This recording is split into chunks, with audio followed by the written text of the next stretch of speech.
જય હિન્દ dear students, how are you all of you? સ્વાગત છે આપ દરેક વિદ્યાર્થી મિત્રોનું આજના લેક્ચર નંબર 3, તમે કહી શકો પાર્ટ નંબર 3, જ્યાં આપણે ઇક્વેશનનું રિવિઝન કરી રહ્યા છે.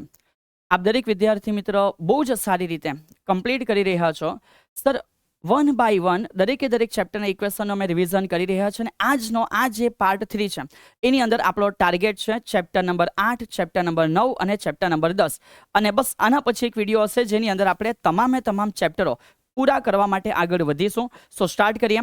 અને વેરી ફર્સ્ટ, શું તમે આ જે ઇક્વેશન છે એનું યોગ્ય રિવિઝન કરી રહ્યા છો?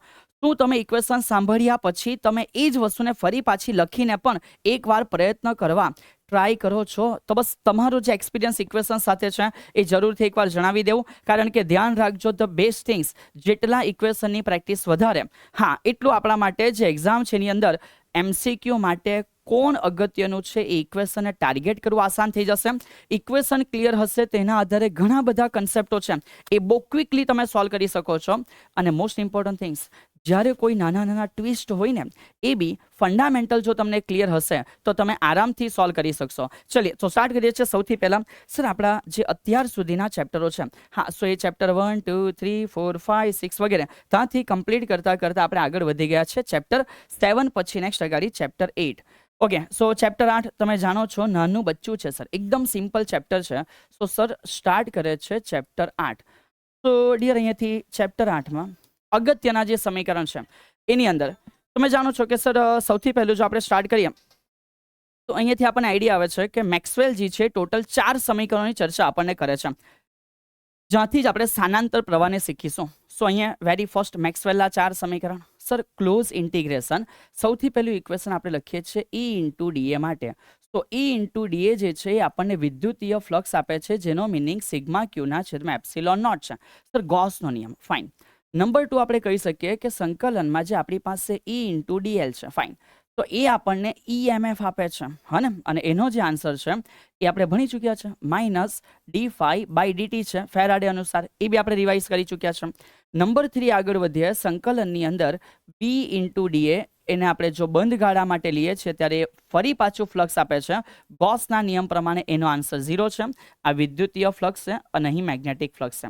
અને સૌથી છેલ્લું જ્યારે મેક્સવેલજી સમજાવે છે close integration B into DL, તો ધ્યાન રાખજો એના માટે μ0 પછી સિગ્મા I હોય, પણ એ આઈને 2 અલગ ભાગોમાં ડિવાઈડ કરાય. સૌથી પહેલો IC એટલે વહન પ્રવાહ, બીજો ID એટલે સ્થાનાંતર પ્રવાહ.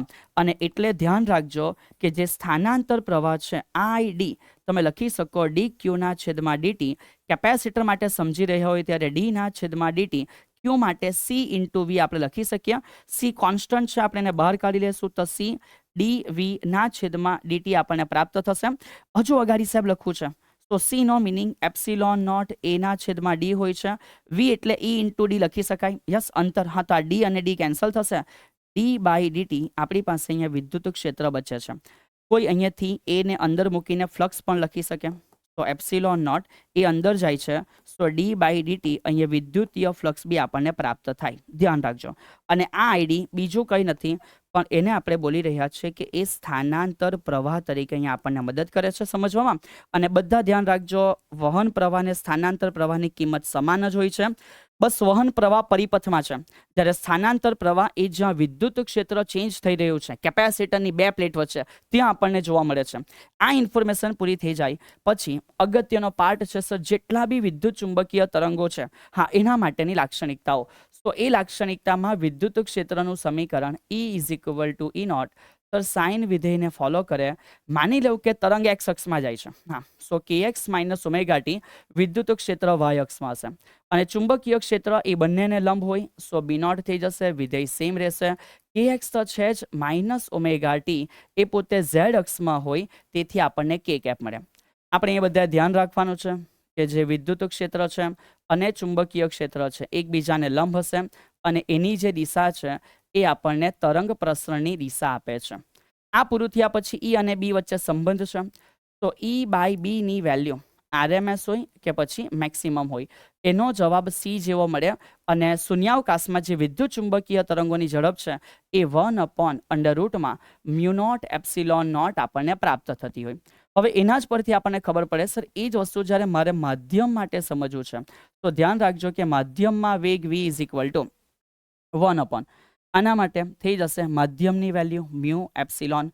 તો મને અહીંયાથી ખબર પડે કે સર એ સી ના છેદમાં અંડરરૂટમાં મ્યુ આર એપ્સિલોન આર આપણને પ્રાપ્ત થતું હોય છે. બરાબર. આગળ વધીએ. આ નાની નાની ઇન્ફોર્મેશન પૂરી થયા પછી કેટલીક એવી વાતો જે આ ચેપ્ટરમાં જરૂરી છે. તો બધાએ જે તીવ્રતા છે આઈ એને ધ્યાનમાં રાખવાની છે. રો ઇન્ટુ સી સમીકરણ છે અથવા રેગ્યુલર સમીકરણ. એના માટે આપણે કહી શકીએ કે ઉપર ઉર્જા છેદમાં એકમ ક્ષેત્રફળ અને જે સમય છે એના માટે આપણને તીવ્રતા પ્રાપ્ત થતી હોય છે. રો બોલે તો કોણ છે? તો રો અહીંયાથી વિદ્યુત ચુંબક માટે ઉર્જા ઘનતા છે. ધ્યાન રાખજો. અને વિદ્યુત ચુંબકની ઉર્જા ઘનતા રો એ ડબલ હોય કોની કરતા? વિદ્યુત કરતા. એ ડબલ હોય કોની કરતા? તો કે ચુંબકની ઉર્જા ઘનતા.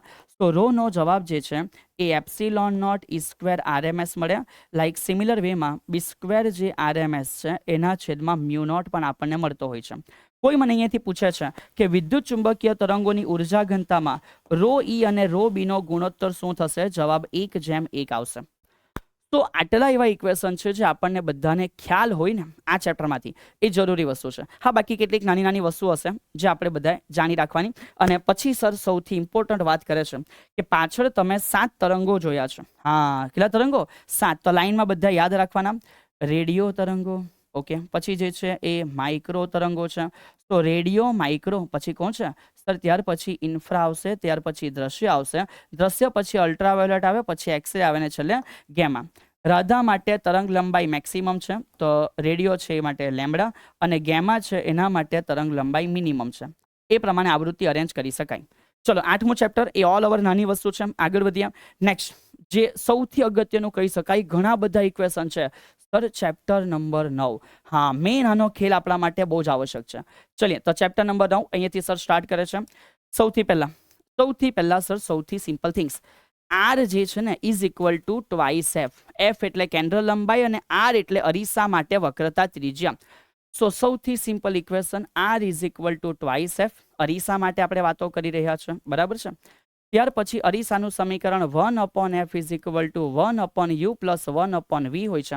સર એની મોટવણી m ઇઝ ઇક્વલ ટુ આપણે જાણીએ છીએ કે HI ના છેદમાં HO છે, બટ એનો જ મિનિંગ ઉપર v ના છેદમાં u આવતું હોય છે, જેના આધારે બીજા બે સમીકરણ f માઇનસ v ના છેદમાં f અથવા લખી શકાય કે f ના છેદમાં f માઇનસ u છે.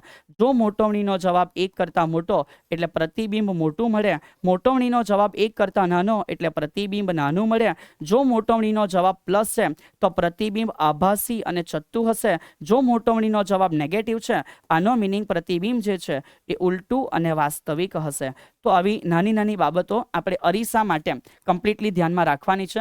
નેક્સ્ટ ત્યાર પછી આગળ વધીએ છીએ.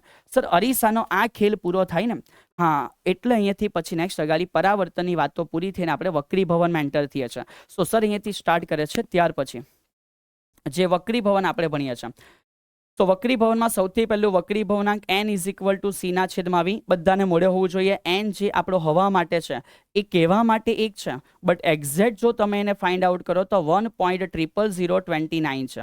સર ત્યાર પછી પાણી માટે 4/3 તમે કહી શકો 1.33 છે. ગ્લાસ માટે મોડો હોવો જોઈએ 3/2 1.5 છે. ડાયમંડ માટે કમ્પ્લીટ હોવું જોઈએ 2.42 છે. મિનિમમ આટલા તમને આવડવા જોઈએ. પછી અહીંથી સ્ટાર્ટ થાય છે સ્નેલના નિયમ વિશેની ઇન્ફોર્મેશન. સો જે સ્નેલનો નિયમ છે આપણને જણાવે છે કે n1 sin θ1 is equal two થઈ જશે n2 sin θ2. અહીંયાથી ધ્યાન રાખજો કે જ્યારે કિરણ પાતળામાંથી ઘટમાં જાય છે તો એવા કેસમાં એ લંબ તરફ વળે છે, ઓકે. અને એનું ઊંધું કે જ્યારે એ ઘટમાંથી પાતળામાં જશે ત્યારે સર એ જે લંબ છે એ લંબથી દૂર તરફ ગતિ કરવા માટે આગળ વધે છે. આ કેસ પૂરો થયા પછી સર અહીંયાથી હવે આગળ વધીએ. નાના નાના MCQ. n21 ગુણ્યા n12 નો જવાબ 1 હોય. આવું એકદમ નાના બચ્ચા જો આવડવું જોઈએ.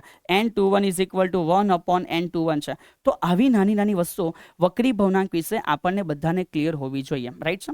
તો આ થઈ ગઈ વક્રીભવન વિશેની બાબતો. વક્રીભવન પૂરું થયા પછી આપણે આગળ વધીએ છીએ. સર આના પછી શું થશે? હા, તો સમજો. આના પછી આગળનો ખેલ સ્ટાર્ટ કરીએ.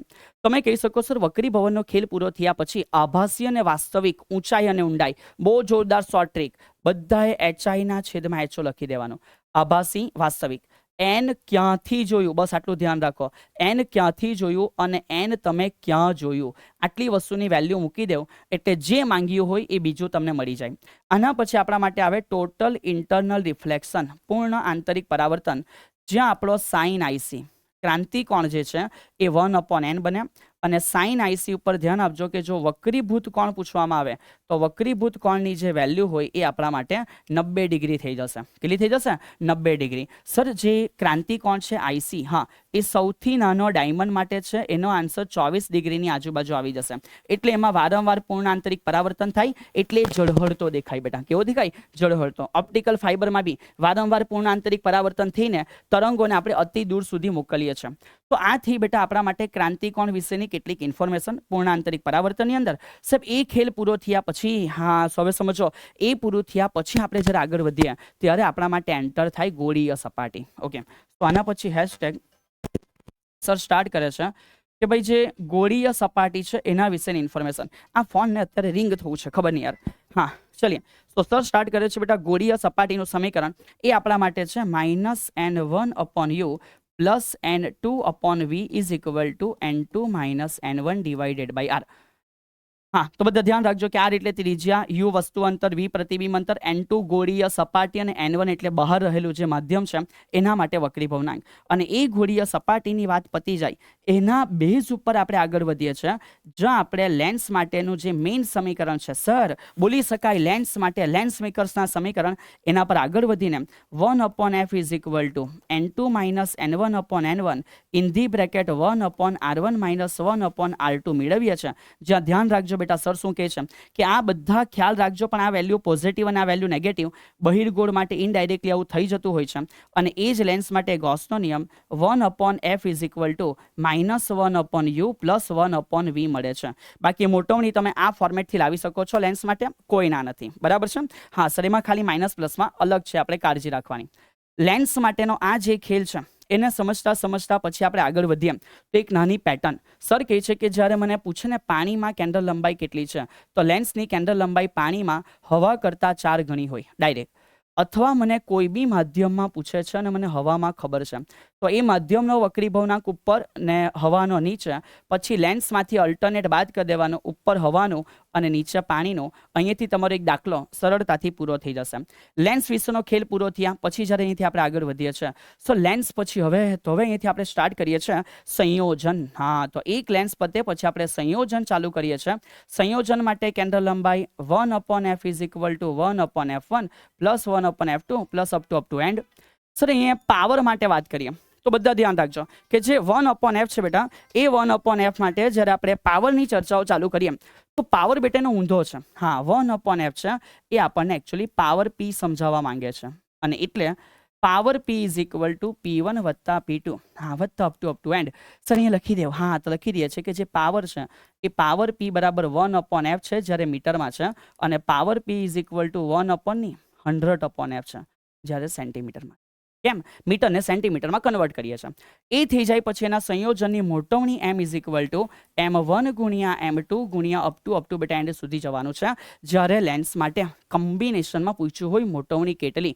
આગળ વધીએ આના પછી. સર આ પૂરું થઈ ગયા પછી જે નાના નાના ઇક્વેશન છે એ હવે ઝડપથી જોઈ લઈએ. સૌથી પહેલું આપણે જોઈએ છે સાદું માઇક્રોસ્કોપ. હા સર, તો એ જે સાદું માઇક્રોસ્કોપ છે એના માટે ખેલ ચાલુ કરીએ. તો બેટા સાદા માઇક્રોસ્કોપની મોટવણી m is equal two 1 plus d/f, જ્યારે તમારા માટે નજીકના અંતર પર પ્રતિબિંબ રચાય. અને એનો જ મિનિંગ થાય માત્ર d/f જ્યારે અનંત અંતરે પ્રતિબિંબ રચાય છે. કોઈને થશે કે સાહેબ આ ડી કેટલું છે, તો ડીનો આન્સર માનવ આંખ માટે 25 સેન્ટીમીટર લેવાનો રહેશે. સાદા માઇક્રોસ્કોપની લિમિટેશન છે, મોટવણી 9-10 ગણાથી વધારે જનરેટ નહીં થાય, એટલે એના પરથી બનાવવામાં આવે સંયુક્ત માઇક્રોસ્કોપ. ઓકે, સો જે સંયુક્ત માઇક્રોસ્કોપ છે એના માટે સર ખેલ ચાલુ કરે છે. ભાઈ સંયુક્ત માઇક્રોસ્કોપમાં સર આપણે કહી શકીએ કે જે ટોટલ મોટવણી છે ને એ FE ના સર LD/FOP. આ તો આપણે આવી ગયા ટેલિસ્કોપ પર. તો LD/FO અને FE છે. FO અને કોણ છે તો કે FE છે. દૂરના અંતર માટે સોરી નજીકના અંતર માટે તમે 1+ એડ કરી શકો છો. અને સંયુક્ત માઇક્રોસ્કોપ પછી કોણ છે સર? એના પછી છે ટેલિસ્કોપ. તો જે ટેલિસ્કોપ છે બેટા એના માટે ધ્યાન રાખજો કે મોટવણી m = FO ના છેદમાં FE અને એના માટે ટ્યુબ લંબાઈ પૂછે. હા, તો ટ્યુબ લંબાઈ થઈ જશે FO + FE. અગત્યની વસ્તુ છે.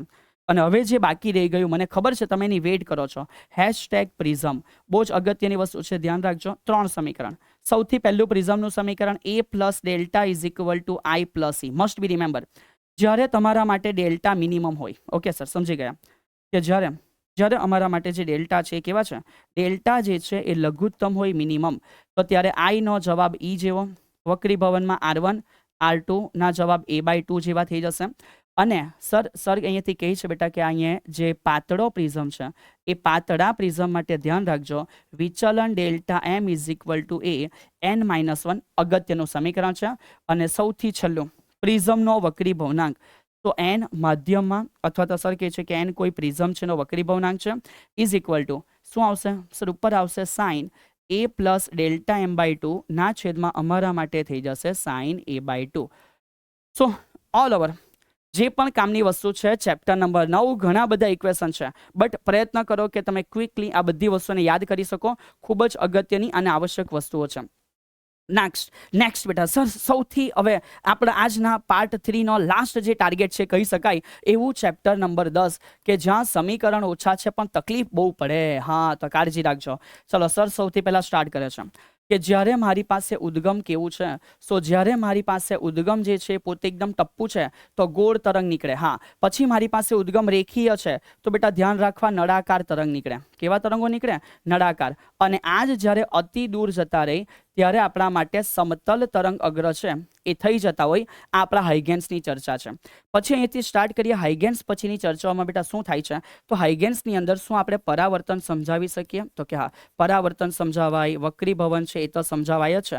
પણ એના સિવાય આપણે કહી શકીએ કે જે વ્યતિકરણની ચર્ચાઓ છે, આપણે કહી શકીએ કે જે વિવર્તનની ચર્ચાઓ છે, જે ધ્રુવીભવનની ચર્ચાઓ છે, આ બધી ચર્ચા આપણે તરંગથી સમજાવી શકીએ છીએ. તો એમાં આપણે સ્ટાર્ટ કરીએ કે સૌથી પહેલું સર જે વ્યતિકરણ છે. હા, તો વ્યતિકરણમાં સૌથી ઇમ્પોર્ટન્ટ વસ્તુ, સૌથી પહેલું સહાયક. સહાયક માટે જે આપણો પથ તફાવત મળે છે એ પથ તફાવત કોઈ કહે છે H2P, હા, -S1P, રાઈટ છે? H2P - S1P. આનો જવાબ n લેમ્બડા. અને પથ તફાવત પરથી મને પૂછે છે કે કડા તફાવત શું થશે? તો એના માટે આપણે કહી શકીએ કે કડા તફાવત 2n π. બેકી સંખ્યાના પાઈ હોય છે. સહાયક પછી વિનાશક પ્રકારનું હોય તો પદ તફાવત શું થશે? સો પદ તફાવત થઈ જશે બેટા 2n - 1 લેમ્બડા/2. અને કડા તફાવત કેટલો થઈ જશે? એકી સંખ્યાના પાઈ 2n + 1 પાઈ. આ આપણે મગજમાં ફિટ કરવાનું છે. ત્યાર પછી અહીંયાથી જ્યારે યંગની થિયરી આગળ વધે છે તો તેની અંદર H2P - S1P પદ તફાવતનું સમીકરણ xD/D. ડી એટલે તો કે સર સ્મોલ હોય તો બે સ્લીટ વચ્ચેનું અંતર, અને કેપિટલ ડી એટલે સીટથી પડદાનું અંતર થઈ જશે. ઓકે, એક્સ એટલે મધ્યસ્થી જે બિંદુનું અંતર જ્યાં તમે શોધો છો સહાયક છે કે વિનાશક છે, એ આપણને બધાને કમ્પ્લીટલી સમજાવવું જોઈએ. અને એના પરથી આપણે બે સમીકરણ આવ્યા છે કે સર જ્યારે પ્રકાશિત શલાકાનું અંતર હોય એક્સ, હા, તો ઉપર જઈને આ નીચે જાય, તો એ જ બેને આપણે જ્યારે કમ્પેર કરીએ, ઓકે, સો મને મળી જશે કે સર માનો કે આ તફાવત xD/D છે, એને મેં n લેમ્બડા સાથે સરખાવીશ. ફાઇન. તો મારા માટે જે જવાબ તૈયાર થશે કે સર x = શું થઈ જશે? સો લખી શકાય કે x = આ ઉપર જશે. હા, એટલે કે n લેમ્બડા D/D થઈ જશે. ફાઇન બેટા.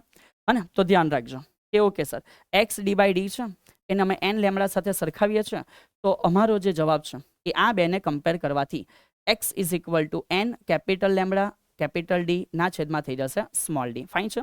અને એ જ વસ્તુ જો અમે અપ્રકાશિત માટે સમજાવવા ટ્રાય કરીએ તો આ બેને કમ્પેર કરશું અને ત્યારે આપણો x ડેશ, હા, = થઈ જશે 2n - 1. Okay, 2n - 1 capital lambda capital D ના છેદમાં 2 સ્મોલ ડી. ફાઇન છે.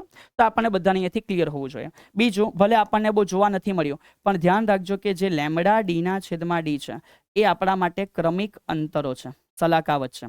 અને એને જ આપણે બીજું પણ એક નામ આપી શકીએ કે સર જે સલાકા છે, હા, એ સલાકાની પહોળાઈ તરીકે પણ આપણે એને સમજી શકીએ છીએ. ચલો, યંગનો પ્રયોગ પતી ગયો. પછી સીધી આપણે અહીંયાથી એન્ટ્રી કરી લેશું. હવે કોના માટે? તો હવે અહીંયાથી આપણે સ્ટાર્ટ કરશું બેટા જે વિવર્તન છે એના ખેલને સમજવા માટે. તો વિવર્તનની અંદર બસ એટલું ધ્યાન રાખજો, λ/d નો ગુણોત્તર એ વિવર્તન સમજાવે. લેમડા વધારે વિવર્તન વધારે, લેમડા ઓછું વિવર્તન ઓછું. ડી એટલે અહીંયા થોડું બદલાઈ જાય. જે સ્લીટ છે એ સ્લીટની પહોળાઈ છે. જ્યારે થીટા ઇઝ ઇક્વલ ટુ 0 હોય ત્યાં આપણા માટે મધ્યસ્થ અધિકતમ રચાય છે. પછી નેક્સ્ટ અગાડી જ્યારે N lambda is equal to D sine theta હોય એવા ખૂણા આગળ જે રચાય છે એ આપણા માટે ન્યૂનતમ રચાય છે. અને સિમિલરલી 2n+1 લેમડા બાય 2 હોય. હા, તો આવો જે ખેલ છે ડી સાઇન થીટા માટે, એવા ખેલ આગળ ધ્યાન રાખજો કે અધિકતમ રચાઈ રહ્યા છે. પછી તો અહીંયાથી એન્ટર થાય છે સીધું બેટા પોલેરાઇઝેશન. અહીંયાથી સીધું એન્ટર થશું પોલેરાઇઝેશન ધ્રુવીભવનના ખેલમાં. તો ધ્યાન રાખજો કે જે અધ્રુવીભૂત પ્રકાશ છે એ જ્યારે ટુર્મેલિન પ્લેટમાંથી પસાર થશે, હા, સો એ આપણા દગ અક્ષને સમાંતર હોય ને એને જ જવા દે. અને એટલે જો આની તીવ્રતા I હોય તો આની જે તીવ્રતા છે એની કરતાં અડધી થઈ જાય. આની તીવ્રતા થઈ જશે I કરતાં અડધી. જ્યારે અધ્રુવીભૂત ધ્રુવીભૂત બને ત્યારે. અને પછી માલસનો નિયમ એવું કહે છે કે આ જ્યારે અહીંયાથી પસાર થાય છે, હા, માની લો કે આને હું I' કહી દેમ છું, અને જે છે I' એને હું I0 કેમ છું. અને સર જો અહીંયા કોઈ એંગલ ઉપર બીજી દગક્ષ રાખવામાં આવે તો અહીંયાથી બહાર નીકળતી તીવ્રતા હશે એ I0 cos² થીટા જેવી અમને જોવા મળે છે. તો ઓલ ઓવર જે કામની વસ્તુઓ છે એ તમને અહીંયાથી હર એક ચેપ્ટર વિશે સર 1 by 1 આઈડિયા આપતા આગળ વધે છે. હવે આના પછી લાસ્ટ હજુ એક આપણા માટે સેશન રહેશે જ્યાં આપણે ચેપ્ટર નંબર 11, 12, 13, 14 બહુ જ ઓછા ઇક્વેશન છે, શાંતિથી જોઈ લેશું, ચિંતા ના કરો. બટ આજે પહેલા ચેપ્ટરથી ચાલુ કરો અને 10મા ચેપ્ટર સુધીના બધા સમીકરણને ક્વિકલી અડધો કલાકમાં લખી નાખવા માટે પ્રયત્ન કરો. પોતાને યાદ કરાવો અને જ્યાં કોઈ જગ્યાએ કંઈક ભૂલી જવાય એને ફરી પાછું જોઈ લો અને બિંદાસ આગળ વધો. મળીશું નેક્સ્ટ પાર્ટની અંદર. ત્યાં સુધી આપની તૈયારીને આગળ વધારો. જય હિન્દ.